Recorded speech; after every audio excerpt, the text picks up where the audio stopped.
Welcome to the Mike on Much podcast. I am your host, Mike Veerman. You're here with our friend and trusted producer, Max Kerman. We also have our pop culture aficionado, Shane Cunningham. And joining us is the very talented director of the latest Arkells music video, Pub Crawl, Mark Myers. You've been on this pod before. I have. It's been a while. But yeah. What were you on last time for? I don't recall. I think when I was when Shane and I were in Memphis with you making Drake's Dad. I think we were in the hotel, and I think I was on that. You were actually in Vancouver when you guys were nominated for Knocking at the Door. And right. You were in the hotel. We went to Max's swanky suite that they gave him because, he was, playing the Junos. And we all hung out in like sort of the connecting suite area, and we recorded a podcast. And Mark, you sat in on that one.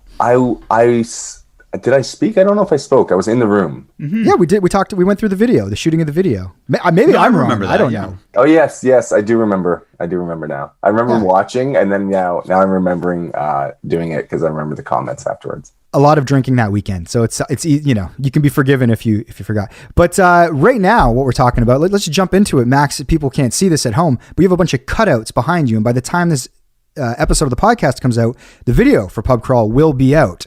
Guys, let's talk about it. How did the concept come about? How'd you guys shoot it? Let's get into it. Who wants to start? This is a classic Max shoehorning in Arkells promo into the pod. So thank you guys. But yeah, so we have the song Pub Crawl that came out as an Amazon Music original, and that's the only platform you can listen to it on audio. But we love the song, and we really want to make a music video for it.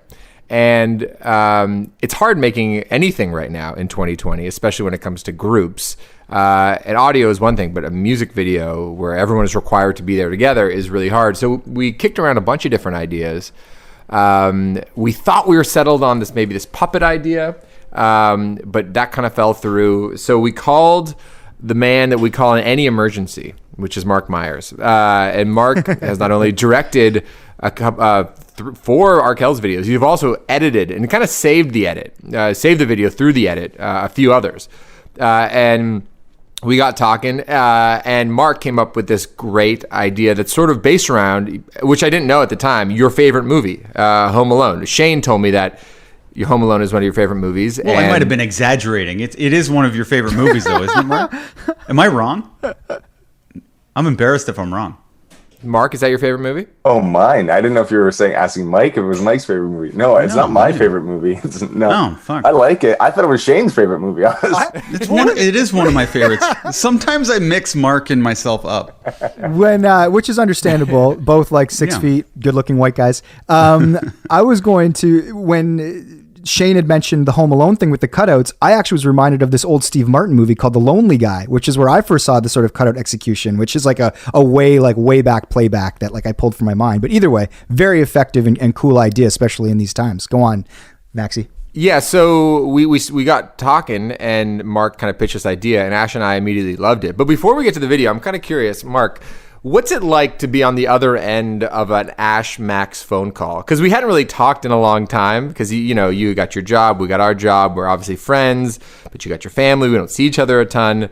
But basically, you just get a text out of the blue, and then we demand all of your time for the next 2 weeks for free, basically. So what's that like? How's that experience dealing with us? This is the first he's found out that it was for free, by the way. The check was just deposited yesterday, so very good. Yeah, I get excited when I get that text. It comes every. I think the last one was like 8 or 9 months ago. Yeah, it's every like 9 months. Yeah, and it's worth noting. Although I've directed a bunch of the videos, I didn't do them alone. Shane was my partner in crime, so it's worth mentioning that I'm not making these things by myself. I think we've only done one Max, just myself. Every other video was with Shane, so that's right. Big shout out to Shane. But with this, so I get the text that says, I actually want to make a YouTube video about the making of this video, so I've recorded some stuff along the way. But yeah, I got a text from you that just said, we have this song, have a listen, and you had an idea already. So I was in the middle of playing video games like I am nightly now. So he was already ignoring his kids, Max, so you don't have to feel too bad. Yeah.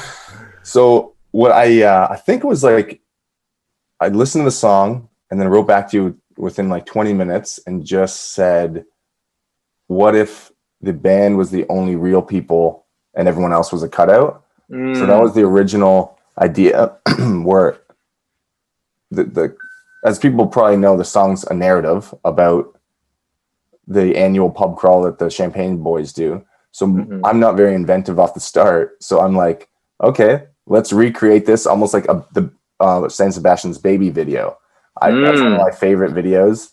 Shane directed that. I helped shoot that. So I'm like, I love that video. I'm like, what if it's like a fun San Seb inspired baby video? And for our listeners who don't know, San Seb is Mike's old band, and check out that video. It's a great video. So the quick thing was, I was like, oh, it'd be awesome just to recreate that night because it would be so fun and just with all the Champagne Boys. And then I'm like, you can't do that during COVID. So what's the solution? And then it's not super inventive because I think a lot of people, you have cutouts in baseball stadiums, and I think cutouts in various places to fill in for people.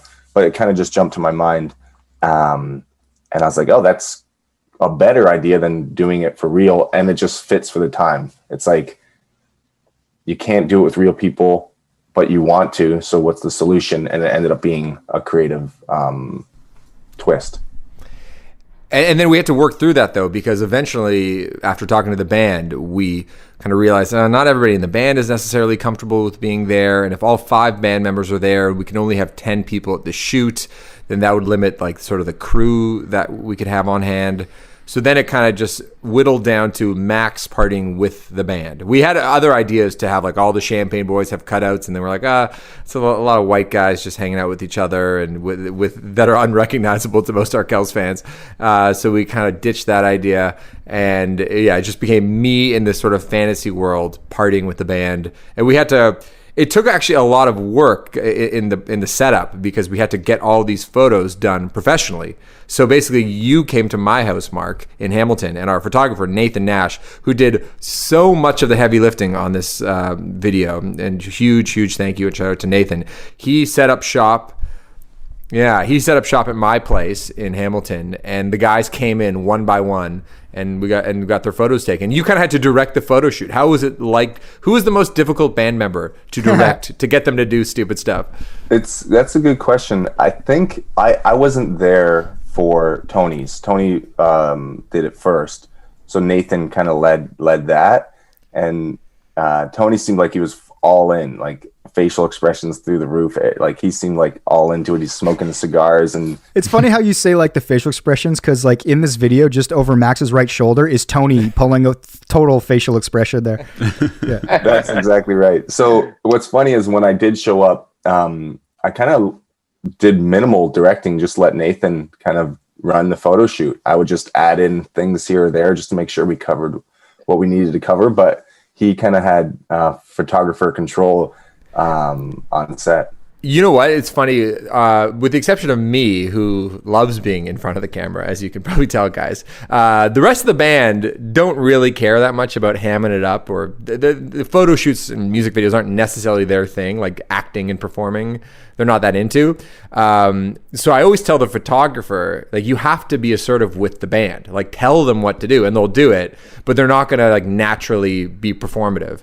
And Nathan is a very polite, kind of quiet guy, and it took about a year of me yelling at Nathan every time we do anything. I'm like, Nathan, tell us what the fuck to do. Raise your fucking voice, order us around, go. And now he's actually gotten a great rhythm with the band where he's not afraid to sort of take control of the room. So he was definitely like involved. Yeah, so I could sense that, so I kind of let him run. All I try to do is make people feel comfortable. I'm not very comfortable in front of the camera, so I know what it's like to not be comfortable. So I just try to set the stage for some of the members that maybe you can just feel the awkwardness, because it's uncomfortable. So yeah, my main thing was just to alleviate that potential tension and just allow it to be fun, and then let Nathan kind of say, "You're a monkey, Derek," and then they just jumped around. How did you alleviate the tension? Like a little bit of incense, maybe some massage? I just try to articulate how nobody cares, It's like, there's like freedom in that. Yeah, it's like, I'm uncomfortable. We're all uncomfortable. So much so that because everyone's uncomfortable, there's no reason to be uncomfortable. You know what I mean? So just little tips on being natural. Then we played the song, so we had the song going while we're trying to do the photo shoot, and that helped. But just little tiny tips and like facial expressions to get people to not care about being photographed. So then we had to figure out what the venue was going to be, which is another hard thing because Toronto was going to be going into a lockdown. This was a few weeks ago. Bars had sort of various hours of operations, and basically there's a place that I have been to before. It's called Drome, DROM, which is at Augusta and Queen, just a little bit west of Spadina in Toronto. And I was on a walk with my mom, and basically we popped in and we said like, hey, we have this video idea. We're wondering if there's a day of the week you're, open to having a very small kind of guerrilla film shoot happen. And we ended up meeting the kind of the gang that runs that place. And so huge shout out to Misha. He's this Russian dude, and he really cares about like Eastern European music and culture and arts. And he agreed to let us have it. And we're like, what should we pay you like for the space? And he said, just buy some beer. Just if you want to buy some food, we got some stuff for sale. Just that's great. We're like, okay, that's amazing. So if you're in downtown Toronto and you're looking for a bottle shop or some great Eastern European food, go to Drome. That's been my go-to spot in the last few weeks. But they were incredibly hospitable, and the place, Mark, looked amazing. Like you didn't, as you said, like the bones of the establishment need to be there, because if it looks kind of empty or if it doesn't have as much color and character, it's going to be much harder for you in the edit. Do you want to speak to that and what you're thinking? Yeah. So everything went super fast. So within like a day, you were walking down the street and sent a text of that bar. So I'm like, oh, that looks cool. It'd be great to see other options. So there was another option of a bar down the street, except it felt like more of a box. Like if you turn the camera to the right, there's nothing there. You're going to have to make something. You turn the camera to the left, you're going to have to like create that. The bar didn't really look like a bar. So it felt like there was more work that had to be done. Whereas I was wanting a place where we could point the camera almost in any direction, and it just felt like a pub, felt like a bar, and there was character in every spot. Luckily, for a second, we almost didn't get Drome. It looked like we were going elsewhere, and I was like, please, can we get a place like Drome or equivalent or better? And luckily, we got that place. Mark, your negotiation style is so funny. And, Mike and Shane, you've worked with Mark for a long time. You were your former colleagues. But you're very agreeable and very supportive. You're an awesome partner to work with. You're not stubborn. But there are moments in working with you where you put your foot down in a Mark Myers kind of way, where you kind of say, okay, Max, we can go to this other bar if you'd like, but I feel very strongly that Drome is the place that we should go. So I want you to think about that. Like he kind of mind fucks you. And there's a couple of standoff moments between Ash and Mark, which were fucking hilarious. Because by the way, Ash is the biggest fan of Mark. I mean, we all are the biggest fan of Mark. But like they were arguing about the function. A couple moments where it's like what the cutout should be like. And basically, if you're looking down here, there's two ways to do a cutout. There is that way with the slats, and then we end up going with all slats. Or there's the one where you're leaning back. The one where it's just kind of leaning back on like an easel, that had a lot of white space between the legs. And I think for a minute, Mark, you wanted that, but Ash didn't want anything. And you guys, and I was unaware of this debate. And then Ash was basically just like, I feel very sorry. Ash only comes to me if it's like a Hail Mary, I need your support, Max. And then I kind of got in the middle of that one. And I was basically, I was like, what the fuck Ash What was wants? the logic, though, to feel strongly about that from Ash's perspective? Imagine a video. Oh, yeah. Basically, there's a lot of white space between the legs. And the fun thing about these slats is that you can see right through because it's just on the bottom part. But if it's an easel version, it leans back a little bit and it's all white cardboard between the legs. And wasn't there some debate or conversation about the picture over your left shoulder, Mike D holding the basketball? What was there? Well, just a matter of probably whether or not we print it or not. And I was like, oh, that's going to be our Home Alone reference. That's your movie, Mark. So you really wanted to fight for that that reference. Favorite movie. Yeah. Yeah. Favorite movie of all time. No, it's each cutout is a line item. It costs money. So when you're making selects and you're saying this one or that one, this one or that one, it's like, are we going to spend the money to have one that we can't repurpose for any other reason? He's not at the bar, or he's holding a basketball. So it was a one-off reference or joke, and I'm glad we were able to print it. I don't know if it was a battle. I don't think it was one of the... Mark, was it uncomfortable when you also insisted that they print a slat of you shirtless holding a basketball? Wasn't for the video, just you wanted her around the house. I did that for my LinkedIn. No, I was pushing for that one, and Ash was too. To circle back just to the slat versus no slat. Guys, we don't need to litigate the argument again. Get Ash on the pod. Yeah. Is to get the height. You want to get the height accurate. So the sizing is important. And it's difficult because we're in such a timeline that it's like, we're going to print 50 of these things. If we print it wrong, then we have 50 wrong ones. So we did a test. That test felt a little too big. It was the one over Max's shoulder, but that's the corrected one of Tony. Tony was like 6'3" in this mock version, which Tony pushed for heavily actually for this video. He's like, perfect. So that was part of the issue. We did a test print.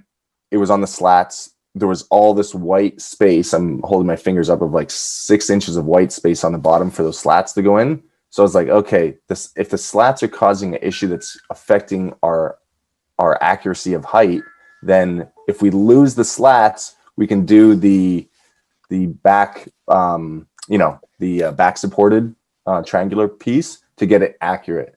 But I was fine either way. Ultimately, what I wanted was accuracy in height. This is a classic like Myersism that's going on right now. Yeah, it seems like you weren't passionate about it at all. Yeah. But back to the slats. It was kind of an impossibility to get perfect. All I'll say is, like, I'm holding my 2 fingers up for people that are listening. If your 2 fingers are side by side, then the accuracy of the height is easily done. But if your feet are staggered in a photo, one of those is going to be higher than the other. Like if they're staggered front and back, it was hard to nail. We didn't nail the heights perfectly. You couldn't tell, but as someone who's seen it, you could not tell. Good. Max looked 6 foot, Tony. Everyone looked like the correct height. Good. And Max looked good too.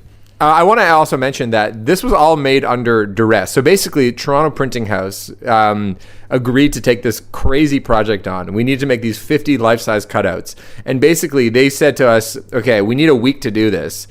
We're filming on a Tuesday. By Thursday, they're like, guys, where are these photos? Like, we have to make decisions. And so basically, like, we were getting this all done under the wire. So we put the final order in on Friday night, and they were produced on Tuesday morning. So it was all, as Mark said, like this video. When was the first text? Like what day? That would have been basically. It was a Tuesday. Then the photo shoot was on the following Wednesday. And the video shoot was on the Tuesday after. So it was 2 weeks. So basically, it all happened in 2 weeks. It was very exciting. It was kind of a rush, and again, there was so much pre-production. It wasn't just like, hey, I'll meet you in a couple Tuesdays and I'll follow you around the streets. It was just like all the work had to be done ahead of time, or a lot of it did. And then so we're filming on the Tuesday, and on the morning of, I realized, okay, I need a cool jacket. Did I tell you the jacket story, Mike and Shane? No, let's hear it.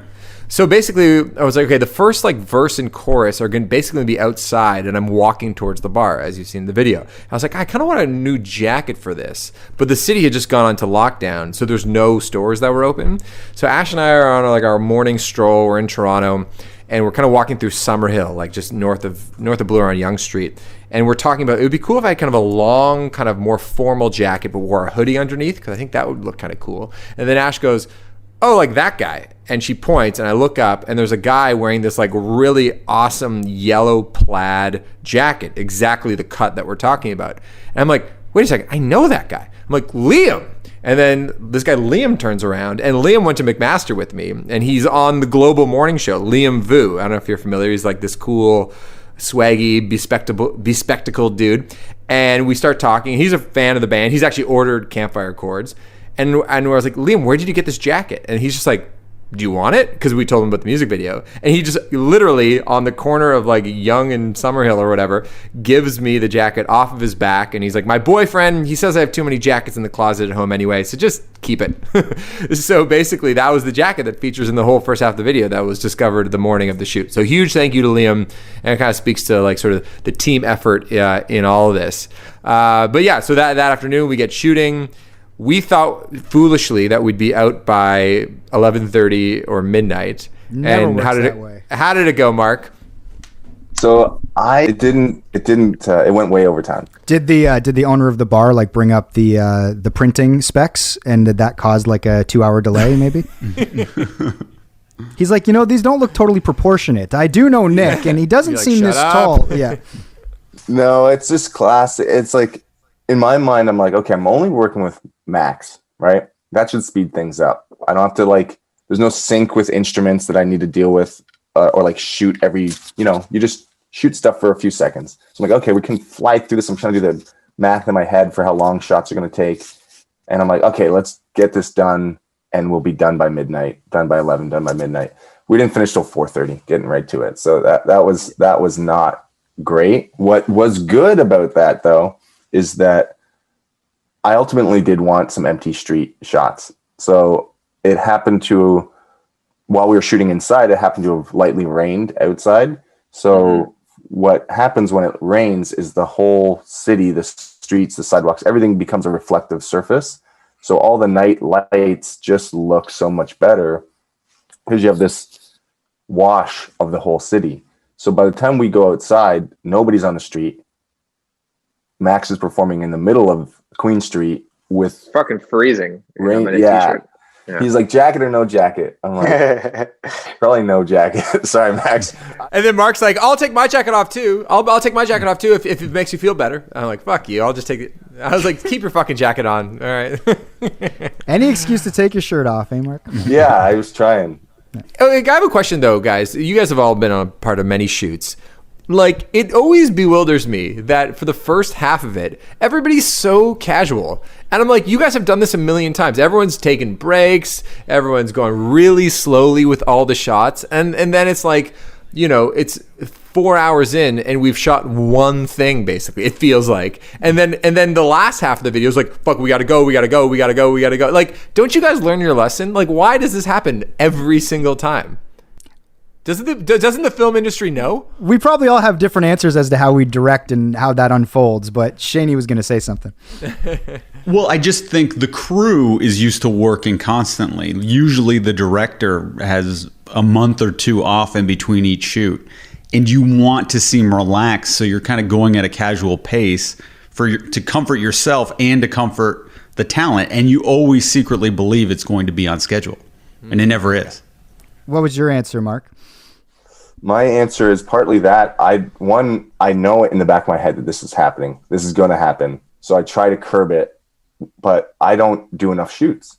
So, and I don't often work with an AD. ADs I find, some are great, but the ones I've worked with, I don't love, Well, But because their they're like job- your hired assholes, right? Like they're supposed to be the assholes. Yeah, they're hired to move the train along, but they don't really care about the end product, whereas I care about the end product. So they care about time. Oh, gotta move. And you just have someone chirping in your ear, but gotta move all night. I ultimately only ever blame myself. Like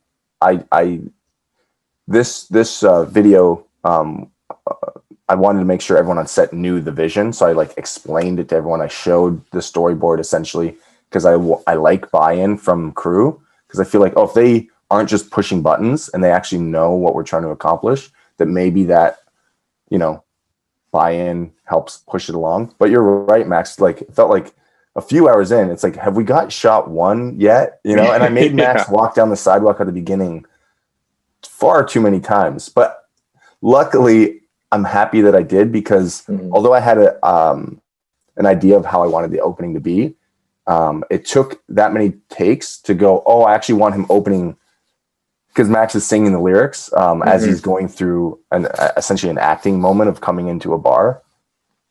So I'm happy where we landed, because he opened the door at a certain line and then opened the next door at a certain line. But it took us a while to kind of get there. So basically, we have this crazy day of shooting. It's all this whirlwind thing happened. Mark, you take the footage, you edit it, and then a few days later, you send it to us. And it's always a weird feeling when you've been living in it and you get the first edit. And Ash and I really liked it, but we wanted some perspective. So the first people we sent it to, obviously, were Mike and Shane, because neither of you really had any clue this was happening, right? Or did you know? Did Mark talk to you about this? I watched it completely fresh, clean. I did not know it was going down. Mark and I talk daily and text each other constantly, so I knew it was up. Okay, but your response was relieving because you want those fresh eyes, you want that objectivity, and you guys were like, "Oh, this is sick. And it's a first pass. Okay, Mark will make the second pass even that much better." But when you guys gave us the thumbs up, because I really lean on you guys as my confidants, it made me feel that much more relieved. Well, what was give us your impression of the video? I thought it was an amazing video right from the get, and so much so, I was scared to make any suggestion on even a minor change, because sometimes it can be a domino effect, and then it's not the second edit's not as good as the first in very rare cases. Like you had a scene at the end where all the cardboard cutouts fell over, and then Mark kind of is seen as the director picking them up. And even that, which ended up getting cut, I wanted it to stay just because it preserved the feeling I had under my first viewing, which I thought it was like one of your best videos and one of your best songs too. But yeah, great job, Mark.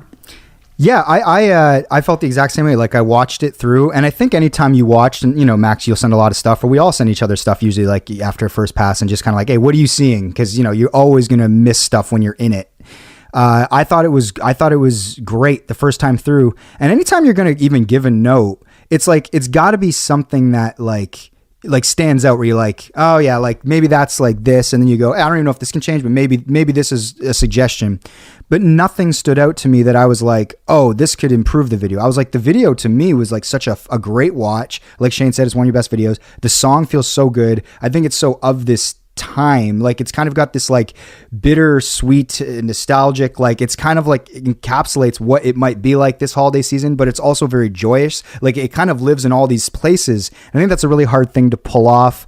And so, yeah, like I kind of was just so impressed with it off the hop that I was like, yo, like I actually have no notes. I messaged Mark and I was just like, man, it was so good. I think I said all of that, everything. I was probably more articulate in text than I was. And then a couple things came through. Shane liked the Mark going into the frame. I thought it was best to not see Mark, because to me, there was something very magical about Max in this sort of winter wonderland alone that was, and then it kind of broke it for me. But to Shane's point, like these things are subjective. You know what I mean? I wouldn't have thought it was wrong to keep Mark stepping in, because I can see the value in that. But I can only give you what I think sort of would play, what personally I like, and then what I think maybe people would like. But all of these choices are always subjective. Speaking of those sort of notes, Mark, where it ends up, are there things that, you were like, I would have kept, but I totally get where they go? Or do you sort of feel as a director, it's like, I want Max and the band and the people that I'm working with to sort of be happy at the end of the day. It has to be collaborative, but you do have to sort of concede on certain things. Where do you land on that spectrum? Yeah, exactly as you said, kind of. There's certain things I have stances on, but most things, I guess I take the approach of it's not what I want it to be, it's what it is. So I'm like, meaning it's how it's perceived by the audience. I might want it to be a certain way, and if it's not, then you're like, oh, that didn't work. Cool, you got to take it out. So the part, I just tried a couple things. Like I was even considering keeping the clapperboard off the top, because I did in like the rough cut, but then I realized like Max is in this magical world, so anything that took us out of that magical kind of space, even the artificiality of it all with a clapperboard or the director walking in, me walking in at the end was more of a lesson for myself as a director to stand the hell back. Let a moment be a moment. The reason why I made that mistake twice during the video, and I saw during the edits, like we did this one long take, which I won't get into, but we had to do it multiple times to get it right. And there was one take where I didn't think it was right. So I jumped in, I was like, cut, like, let's do it again. And then when I go through the edit, I'm like, frick. Yeah. I should have let that last for 3 more seconds. Same thing with the ending. Mm-hmm. Let the damn cardboard cutouts fall and let Max give it 5 seconds, stand back. The problem is time. It was like one of the last scenes of the shoot, and I was freezing, so I was like, Tim's fucking cardboard fell over. Okay, okay, let's do it again. We were both kind of in that zone. We're like, so I was walking in trying to set it up and redo it, and but it's a lesson of like, stand back, allow a moment to be a moment. Something that you don't think is right actually might be right. But to quickly talk about the edit, the thing that I like about projects that I work on, the goal is that I have choices. I've already made a whole bunch of choices. So with this video, it was already edited. Like it was already edited before I edited it. And I sent Max even the day after he sent me the song when I did the concept. I think it was the day after. It was just the song with text on screen that said, this is what's happening, this is what's happening, this is what's happening throughout the whole video. So it's a brilliant move and reassuring move for any young music video directors out there. That's a great tool. So basically just like plot out, make your own little YouTube video of just like along to the song. Max enters bar, Max wipes down table, Max starts dancing with Mother Mary or whatever it is, and Max goes outside, sings to the empty streets, and then the chorus hits and it just. So what I normally do and what Shane and I have done in the past is we do like, you can call it a rip-o-matic. You take all this pre-existing footage that kind of looks and feels like the video you want to make, and you throw that on top of the song and almost cut a music video out of other people's stuff. So I actually tried to go down that path, but it wasn't landing. It almost felt like it was going the wrong direction and would lead Max to the wrong direction. So I felt like this was a new approach for this one, was just white text on black screen. And it allowed it not to be anything specifically. It just allowed it to be kind of the idea. So anyway, what I'm getting at is when it came to the edit, it was already edited. Max had to do this by this point. He had to go on stage at that point. He had to be at the bar at this exact section. So it was all mapped out in the same way that San Sebastian Baby video with Bert, it was already edited in essence, just by shooting it. So yeah, I finished that edit. I sent Max a picture. Like I was on a boat in the Florida Keys editing this video as well. Like I just kind of slapped it together in 2 days, but I felt like the first pass, although rushed, I'm like, this is what the video is. It's going to be 5 degrees left or 5 degrees right, but 95% of it is what it is. I was going to say a little tidbit for our listeners. As you guys saw in the promo, Max has the lyric about my brother being cheap. And so there's a point in this video where Jules, who's also a friend of ours, his cutout makes it onto the bar. He's shirtless. And then Greg is appearing in the video because, again, there's a lyric about Greg walking off in the night after not refusing to pay for a cab. Tidbit, that is not a cutout of my brother. And so for our listeners, that is actually a cutout of director Mark Myers. If you want to see Mark, you can see him from behind in the video. And you embodied Greg very good because I thought it was Greg when I saw it for the first time. You did a good job. Yeah. I think the hat helped and I just looked away. And you actually, at that point, you went to the manufacturer and you got a smaller cardboard cutout so that the proportions... It's too tall. Yeah, too tall. Yeah, but why did my brother get cut? What's the deal there, Max? The photo shoot was in Hamilton, and your brother lives in Toronto. So there was actually a moment where we were going to call you Mike as a stand-in. We're like, oh, do you think Mike would do it? Because you and your brother look a lot alike. Yeah. But they're like, fuck, and we're just kind of running low on time. We're like, all right, we're just going to do it from behind, and Mark's going to do it. But and I'm big on like, I wanted to shoot it in Hamilton because I'm like, oh, this happens in Hamilton. Like, I sometimes lean too heavily on reality. But I like that as a starting point. So I think I even said, I'll go take a picture of Greg. But like everything's happening so fast that it just ended up being the way it was. But I was happy to have a cameo. So thanks. And what's it like directing Max? How does he take direction? How much direction do you give him? Especially when he starts to get pissy at the back end of the video, as he was describing when he was cold. Because we've been in things with Max where you can tell when he's just about done, but there's still an hour left of something, and you're like, oh shit, this is going to be a long hour when he starts to get cranky.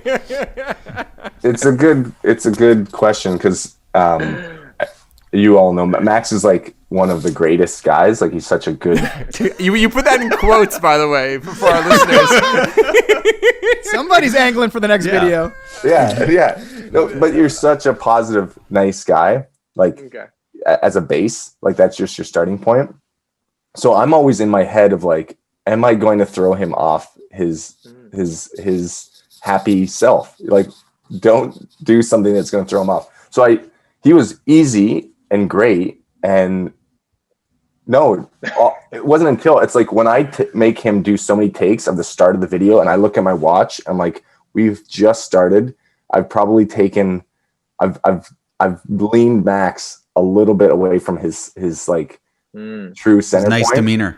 Yeah. So I'm more self-conscious of, what am I doing that's going to throw him off from just being the way his natural state. So, I don't think there was, I did multiple takes of many things probably. I feel like at the end I got a little pissy. You didn't feel me getting pissy at the end? Was it for the outside stuff? Yeah. Yeah, but yeah. So diplomatic, Mark. But yeah, well, for me, I'm like, we need to get it. Like, we need to get it. No, there's no way around it. There's no way around it. And I was just happy that no one was really vocally being that upset. And although it might have been subtle stuff, like I was jumping on a plane that next morning. So for me, I didn't want to be late either. Like I didn't sleep that night and flew on a flight. Were you able to nap though once you got on that boat in the Florida Keys? Were you able to catch up on some sleep? I had to edit a music video. Oh, right. Yeah. Good place to edit a music video though. Yeah. So it was, Max was great. I just threw him off his center by making it longer than it needed to be. But in the end, I'm happy with the end product. Me too. So me too. Well, okay, Mark, you're 10 minutes late for your Zoom call. So thank you very much for entertaining our audience. This was a real like insider's look. This is basically turned into like a high-end film documentary series, basically. It's a companion piece to the video. They can watch the video and then listen to the making of. Exactly. All right. Thanks, buddy. I appreciate your time. Thank you, guys. Good to see you. Good seeing you, brother. All right. I like that. I like the audio as he just clicked around on the thing. He goes, how do I get out of here? Keep that in the pod. Yeah, sorry. That went on for a while. Let's get on to the next one. Sorry, guys. No, I don't know. I mean, No, it was only 20 minutes on what the base of the cardboard was all about. the slats. Yeah, the slats. Do we just want to make this the making of? Keep talking about the video, or should we like get to a topic? I don't know. Let's get to a topic. I want to hear you guys talk a little bit more. All right, so there's been a story in the news. We're going to get to some topics, and we'll see how it goes. But it was awesome talking about the video. You guys will see it. It will be out by the time you hear this. Pub crawl. First thing we're going to talk about, maybe the only thing, I don't know, this episode just rolling along, is about this celebrity pastor. This huge piece came out in the New York Times called "The Rise and Fall of Carl Lentz, the Celebrity Pastor of Hillsong Church." A charismatic pastor helped build a megachurch favored by star athletes and entertainers until some temptations became too much to resist. So this guy's this sort of like fascinating character who maybe you've seen him if you're a Justin Bieber fan or Kevin Durant fan, who had befriended Justin Bieber years ago, back before the church had sort of like exploded. It was like this New York City chapter of this, like originally started in Australia church. And this guy just connected with Bieber, and Bieber ended up referring to him as like a second dad. And he ended up sort of being everywhere with Justin Bieber. At one point they were photographed doing shots together in like Arizona or something. And then that became kind of a controversy, but he's kind of like this part of this new line of like hip, like sort of like youthful pastors who like, I guess, connect with the kids of today. They're not as like traditional as like, you know, older sort of versions of that. So I guess if you're a young person and you want to be connected with, you know, God or Jesus or religion, this is sort of an entryway. So this guy sort of became very famous by befriending people like Kevin Durant and Justin Bieber, and people started coming to his church and all this stuff. Turns out, you know, like all people, celebrity and power corrupted him. He stopped sort of like even showing up to his church to preach. He'd be missing for months at a time. He'd just be out partying. He is a father with multiple children. Apparently he had multiple affairs. All of this came out. I guess like volunteers in the church would be like, hey, like Carl, they would sort of report him. Then they would get kicked out of the church. And so there was a sort of like the shield of protection, which now they're all sort of denying, and he's been kicked out of the church. And people love a good sort of fall from grace story. What did you guys think? Did you read the whole New York Times piece, and what were your thoughts? Because we put it in the pod group and we all sort of, you know, had a little bit of a chuckle reading this story. Yeah, I read it. The first thing I thought was, I wonder if his feelings were hurt when he thought he was a peer of Justin Bieber, and then Bieber's calling him like his dad. You're my second dad.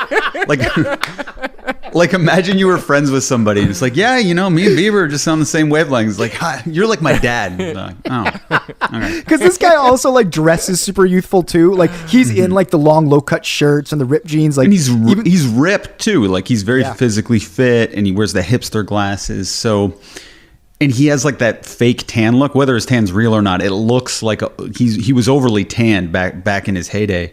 And he just, you know, the article just says everything you'd think about what he was after looking at him for 2 minutes. So all these revelations didn't really seem like revelations. No, it almost seems like something that like when you first read that story in like 2014 or whatever about this guy and he became like a big TMZ star and all this shit. It's like, that would be the first thing you'd assume. It's like, oh, this guy's a grifter. Like he wants to be famous. Like, it's just like, it's so obvious on its face. And we'll get to sort of why we think maybe celebrities gravitate toward that. But Maxie, what'd you think when you read it?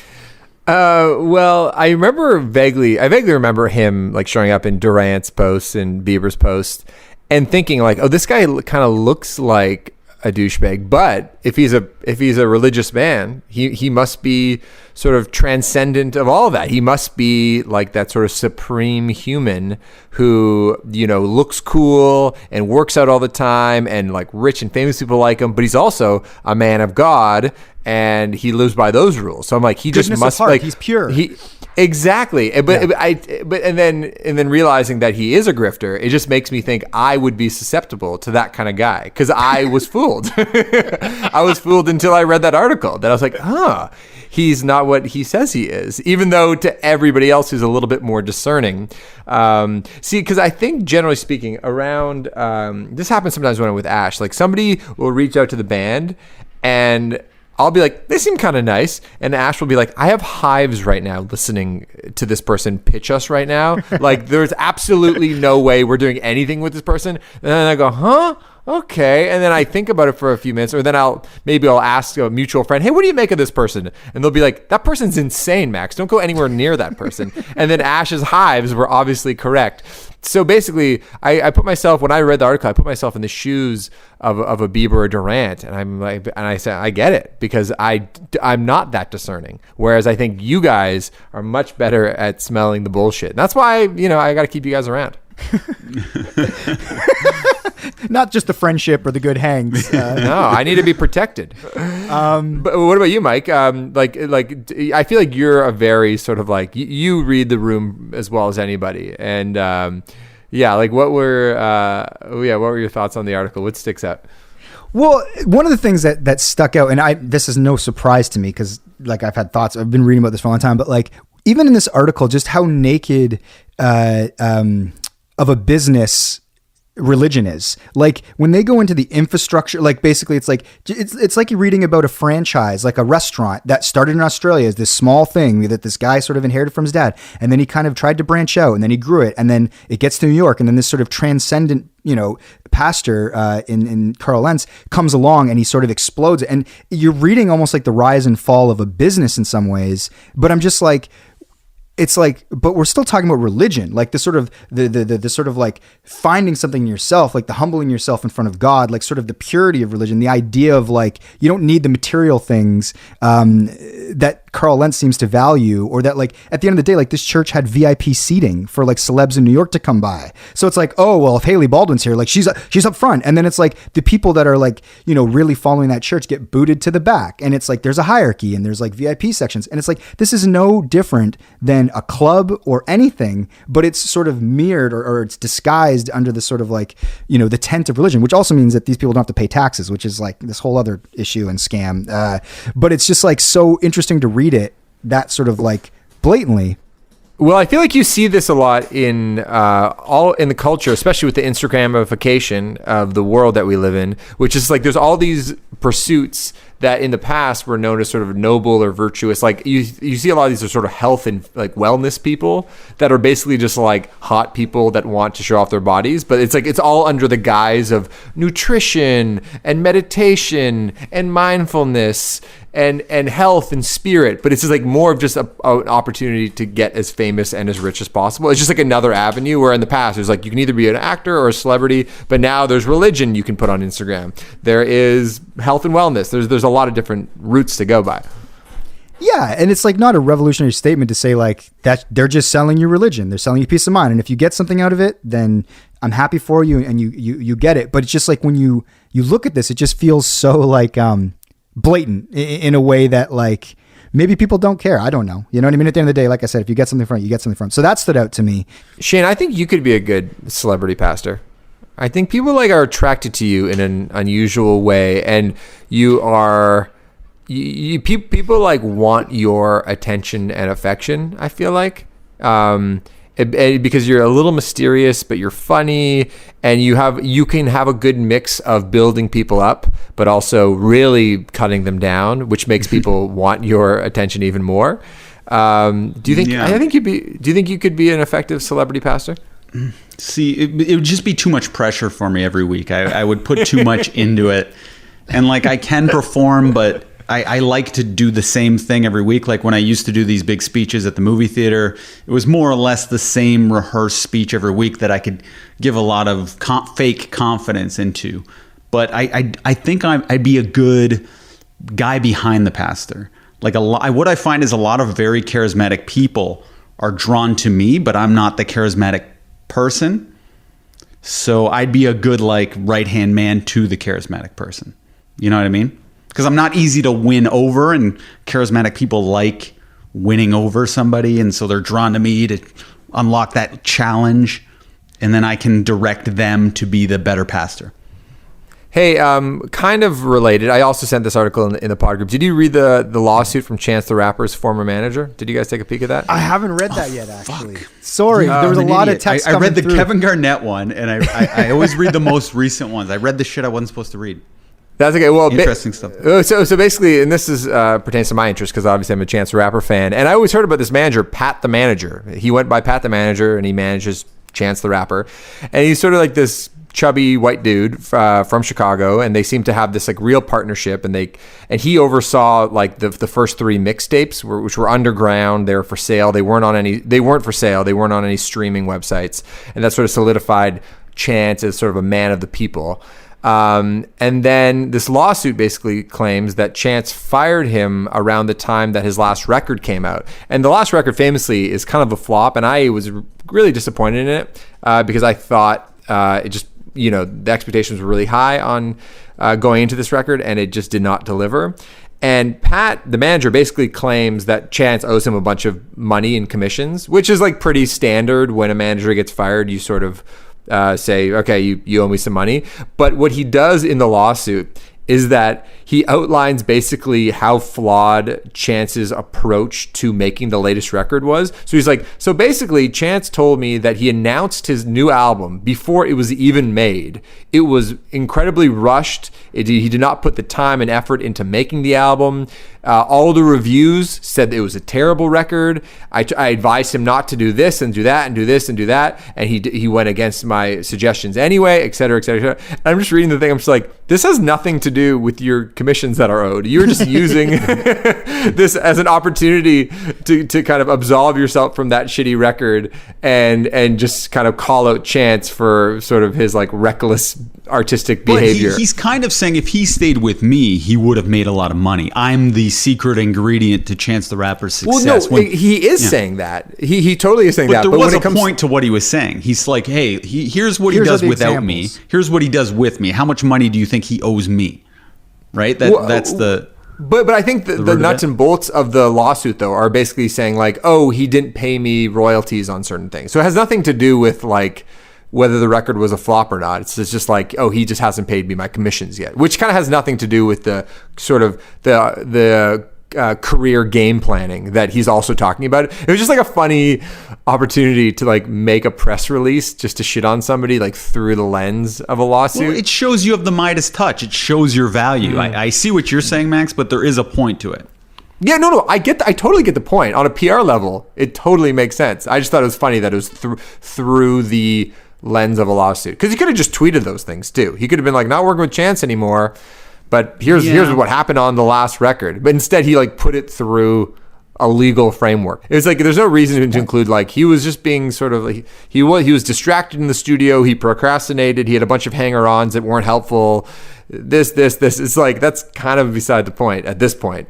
It'd be funny if it just kept going to super irrelevant stuff. Like I think he eats too many gummy bears. That's kind of the direction it was going, though. He like showers twice a week. It's like stuff that has nothing to do with his career. Yeah. But I wonder what Chance thought, because basically the manager confirmed everything that a Chance the Rapper fan was worried about when they heard the album. You know what I mean? Like, so that's why it's extra juicy to me, because I'm just listening to the record. I'm like, these are all kind of B-rate versions of the last album, and it just seems like nobody was doing quality control. And to hear kind of straight from the horse's mouth to be true, I thought was interesting. All right, well, guys, we got a few minutes left. Let's do the Shane surprise. Shaney, what do you got for us? Yeah, I don't know if this is much of a surprise, but have you heard of Jeremy Renner's app? He has a fan app. Max, have you heard of this? Yeah, I did. I heard about it last week, actually, on the pod. So Jeremy Renner is an Oscar. I think he won an Oscar. Hurt Locker nominated for sure. I don't know if he won for Hurt Locker. What was the Hurt Locker? Yeah, I think he is just nominated. But somehow, inexplicably, he decided to make a fan app that might be, you might imagine like maybe someone like Justin Bieber would have one, or Shawn Mendes. But he recreated Instagram, but made it where it's only pictures of himself. And instead of likes, there's stars. But you have to purchase the stars. So like 100 stars costs like $20. And the more stars you put on a photo, the higher the likelihood is that Jeremy Renner will send you a personalized message. But all the personalized messages were just like, hey, hope you're having a great weekend.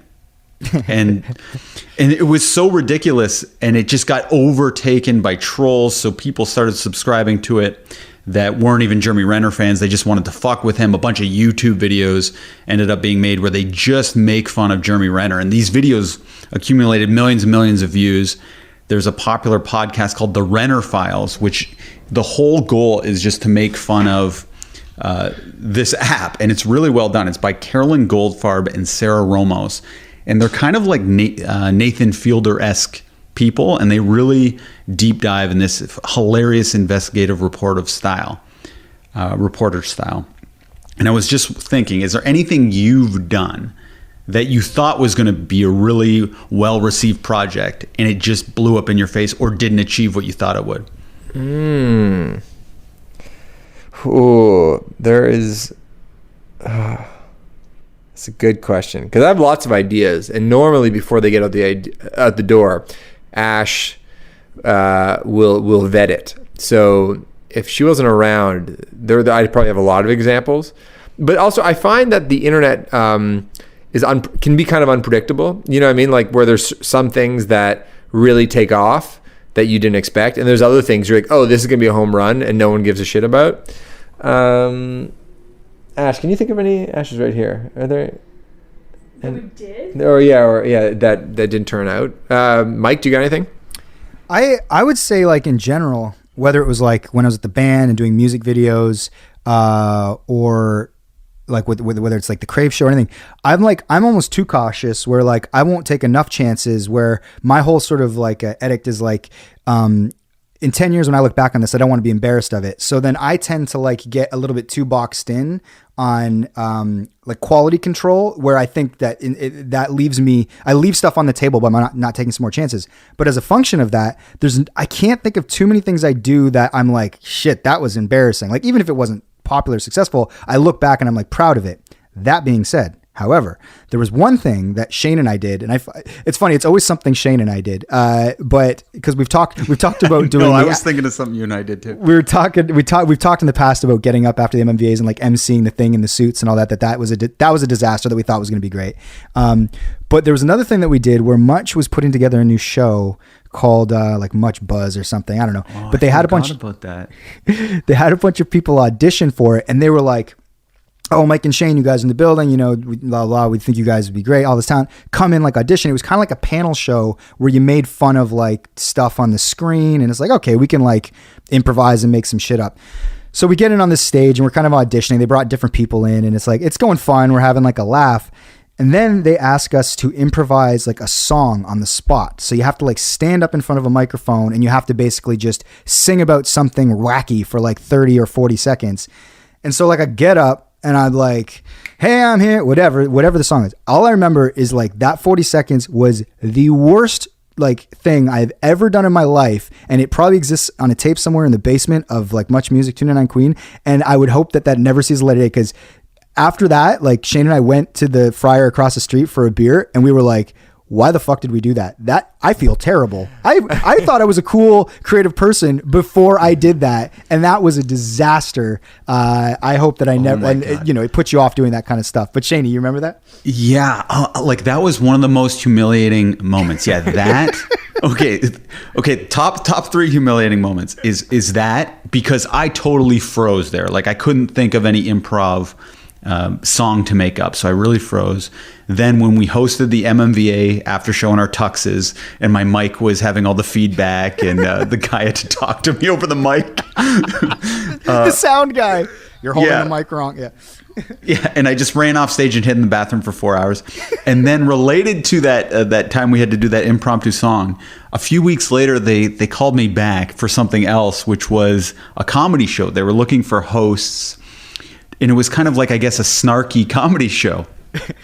So they have all these photos and they go, okay, we want you to just make fun of these people on the spot. And there was no rehearsal. It was totally improv.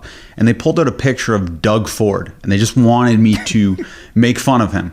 And I'm like, oh, this was a few years ago, by the way, when you could make some fun of someone's physical appearance and it would be like acceptable comedy. And the person asking me to do this kind of resembled Doug Ford in a way. So I'm looking at this clip or this photo and I'm like, I'm not going to comment on Doug Ford's weight. I'm not going to comment on his appearance. I'm going to feel terribly awkward. So I just sit there for a minute staring at the photo. And I go, can you give me another minute? It's just sit there, complete awkwardness with all these people staring at me. Oh, no. And I just go, I'm sorry, I can't do this. And I just put down the papers and walked out. And that was it. And then I noticed we have a system at our work called Interplay where they keep all the footage. And I just searched it out to see, like, I hope it's not in there. And it was in there. So anyone in our workplace could find this photo of me tanking. Yeah. That wasn't a tank. That's just weird. We need to post that. Can you find it and we can post it? No, it would be terrible. But Stockman, I remember Justin Stockman saw it, and he talked to you, Mike, and he goes, "Yeah, Shane totally bombed his audition," and it just confirmed everything I thought. Like it wasn't a cool move, like I thought it might be, to just like not make fun of somebody who's overweight. But anyway, okay, I thought of two actually. The first is, so Mike, you talk about how you don't want to be able to like look back in 10 years and on something you're not proud of, and that's what keeps you from doing things. Yeah. I just refuse to look back on anything, so that's actually a superpower of mine. So because I usually just kind of keep it moving, and I have actually kind of a terrible memory. So I've probably done countless things that I would shudder if I were to actually think about them, but I just don't, and I just kind of keep a smile on my face, keep looking forward. But I got sent a photo of me from a high school prom, and I was wearing this ridiculous like pink or like bright red shirt with flowers on the top, which is something kind of similar that I'd wear now, to be honest.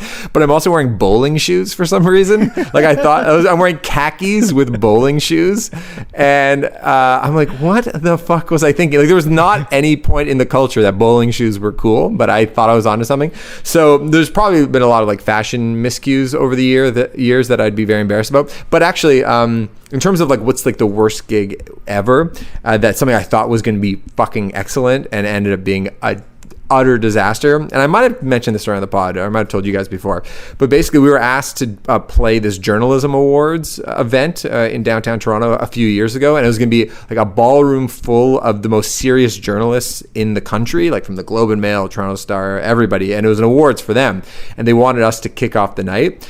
And they want us to play Whistleblower, which is our song about a journalist breaking a story. So we're like, this is going to be awesome. And in my mind, I often play out what a show or performance will look like in my mind and how I'll feel and what the audience will be doing. And it's a great way to sort of like mentally prepare for what you're going to do. So in my mind, the lights are off, at the spotlight on the stage. There's no one saying a fucking word. Everyone's listening to every word of this powerful song. It's going to be awesome. But so we get there, and I'm all like pumped up and ready to go. They wanted to do like a cold open, so basically nobody was telling them to shut the fuck up and sit down and stop talking to each other. So basically, all the lights are kind of on. Everybody's sort of milling about at their tables. The person, the backstage who's like kind of running the show is like, go, go, go, go, and they're kind of shooing us on stage. So we're like, okay, and I'm kind of praying at this point that everybody will sort of see me on stage and go, oh, there's the guy from the Arkells. We better shut up. No one did that. Everybody just carried on in their conversation. The lights didn't really go down, and we're playing this song, and like I'm not kidding, in the room was probably 300 people. Nobody was paying attention. and the people on the side stage are watching this happening, and they're like, holy fuck, this is a disaster. They were feeling so bad for us, and it was just Mike and I doing it, and we got off stage. I was like, I gotta get the fuck out of here. And I just remember the feeling of walking through. It was at the Royal York in Toronto, in downtown Toronto.